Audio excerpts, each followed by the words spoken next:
Hi guys, welcome to the channel. Recently I've been enjoying quite a lot of games that have been ported to the PS Vita. Majority of them are pretty old and are not appealing to younger audience. However, they are without a doubt awesome masterpieces that stood the test of time, and I'm certain even the new generation can find some value and amusement in it, and primarily because of that I'm creating this video. So without any further ado, let's dive right into it. The games are in no particular order, and let's start off with the Prince of Persia, the original DOS game. Splpop is an open source project that aims to allow people to play the original Prince of Persia DOS games on modern systems without the use of tools like DOSBox. It is a 2D action platformer where you are the prince that is trying to save the princess, and he's got 60 minutes to accomplish it. At least in the original game you had 60 minutes. Here you have the benefit of saving the game at any given moment and loading it straight away, otherwise you would have to complete whole level in order to save progress. The Prince of Persia, in fact, was my first real experience with a proper game. At that time we didn't own any DOS PC, so in order for me to play it, I had to get to my mom's work, where she had working PC, and just then I could play it. But of course it wasn't that straightforward. I had to come in late, almost before her shift has already finished, so her boss wouldn't be there, as then she wouldn't let me play it. Usually it ended with me behind the old 386 begging my mom to not leave yet after her shift come to an end. And I was desperate to get another level memorized so I can complete it next day without much hassle. I can't remember exactly what happened after you turn off the PC, but I believe you had to start all over again from level 1. Good old days. Prince of Persia can be played elsewhere too, but why not try it on a train on your Vita too? At number 2 I've got Aliens vs Predator Gold. It is a port of AVP Classic 2000. It is a first-person shooter made by Rebellion Developments, set in Aliens vs Predator world. You can play as a marine, as an alien or as a predator. The game features 3 different campaigns and a skirmish mode to play against bots in deathmatch. Performance is solid, controls need some getting used to, especially with the alien, but overall experience is reasonable. My first encounter with the game was thrilling. From the gorgeous graphics to the gruesome and unsettling audio.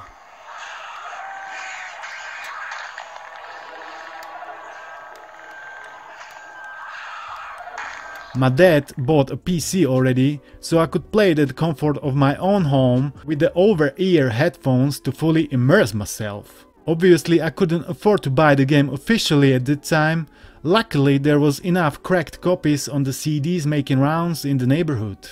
Thus, lucky me. I remember all of my friends was so hyped about the game.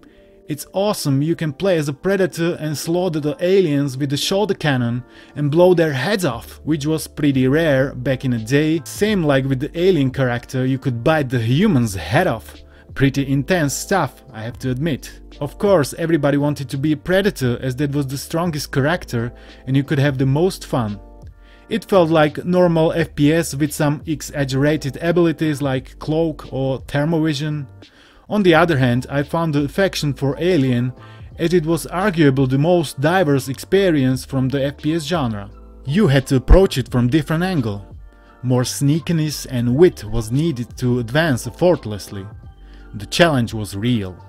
Moreover, whole game in general was so hard to progress, mostly because there was no internet and no walkthroughs, and you have to rely more on the sheer power of words more than anything else. The best bet was on your bewitched bro that was so ahead in the campaign of you that the advice you could extract from him was priceless.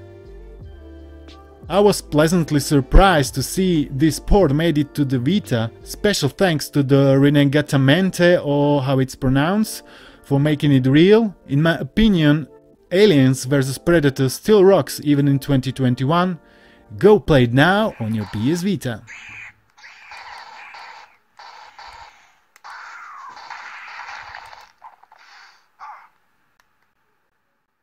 On the number 3 I've got Diablo, also known as DevilutionX. Diablo can now be played natively on the PS Vita, provided you can live with kinda awkward controls. DevilutionX is an open source port of a Diablo 1 game engine that supports a wide variety of platforms, including Windows, Mac, as well as Switch and Vita. Overall performance is pretty decent. Controls are utilizing rear touchpad, which is kinda weird and not really intuitive, but it's doable. Front touchscreen is also supported. True, I wasn't such a big fan of a game in the past. Many friends was all hooked when it came out. My soft spot in a heart was taken already by original Fallout games. The first and second one, to be specific. I'm keeping my fingers crossed so one day I can be pleased by the open source port of Fallout game engine as well. Also true, the games are quite similar within the frame of gameplay and the look in general. Fallout is set in post-apocalyptic future times, where you are equipped with power armor and turbo plasma rifle, whereas in Diablo you gotta be fine with some wielding of an axe, sword or magic wand, amended with magic potions. Even though the game haven't found a way to my soul 20 years ago, now is the best time for me to beat the odds and to complete it into oblivion. By the way, if you enjoyed the content, please consider subscription to the channel, as there is more to come.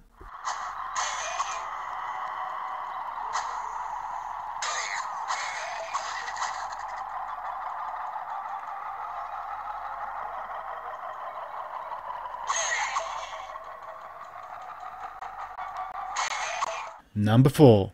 Heroes of Might and Magic 2, also known as F-Heroes 2. For anybody who doesn't know the series, it is a turn-based strategy game that was released in 1996 by the Freedio company on various different platforms. The Vita port is based on F-Heroes 2, which is a free implementation of the game's engine. The game looks and plays very good. You can control the pointer with the left analog stick, but you can also use the touchscreen. When the game originally came out, I didn't really fancy it as much as many of my fellow peers, though later on I found some passion in it and my attitude towards it has changed dramatically. Though it's true I didn't like Fallout either, and it became my ultimate favorite title after all, so it's always worth trying something new, even when the outcome is not guaranteed. And that's the best thing about it, that it can still catch you off guard unexpectedly, and it ends up with your excitement, enthusiasm, and ultimately even affection and attachment. Affection towards the hero on a white stallion that is taking turns, collecting gems, capturing golden mines and fighting against the mythological griffins. What a picturesque imagination! For all of you that haven't experienced it yet, I wholeheartedly recommend it, but bear in mind the gameplay is slow-paced like many other turn-based strategy games, so be ready to understand the basics first, and the true nature of the game will reveal to the persistent ones.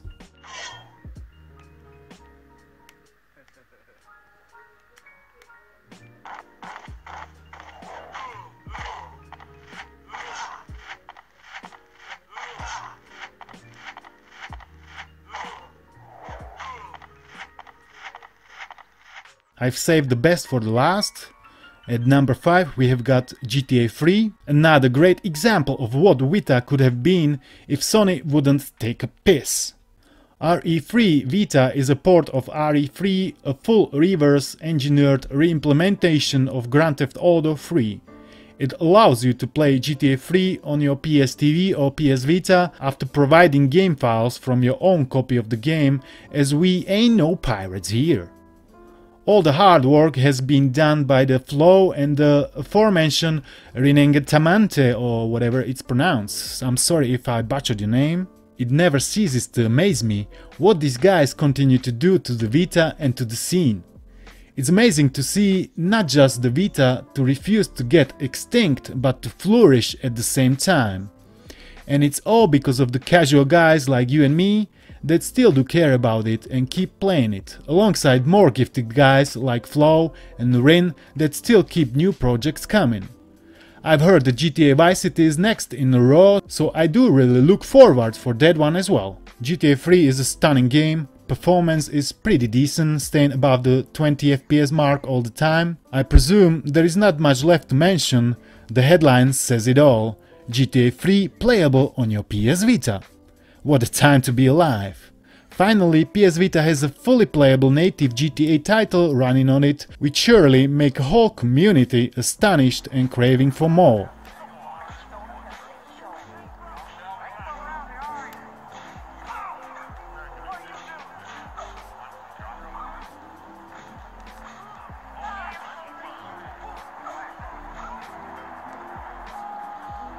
And what about you guys? What are your favorite PS Vita ports, and are you still playing them? If you liked the video, please give it a thumbs up, it means a lot to me and to the YouTube algorithm. There is still loads of ports that I wanna take a closer look at, so be sure there is another PS Vita ports video coming up in the near future. So don't forget to subscribe, as you don't wanna miss that. Thanks for watching guys, and see you in the next one. Peace.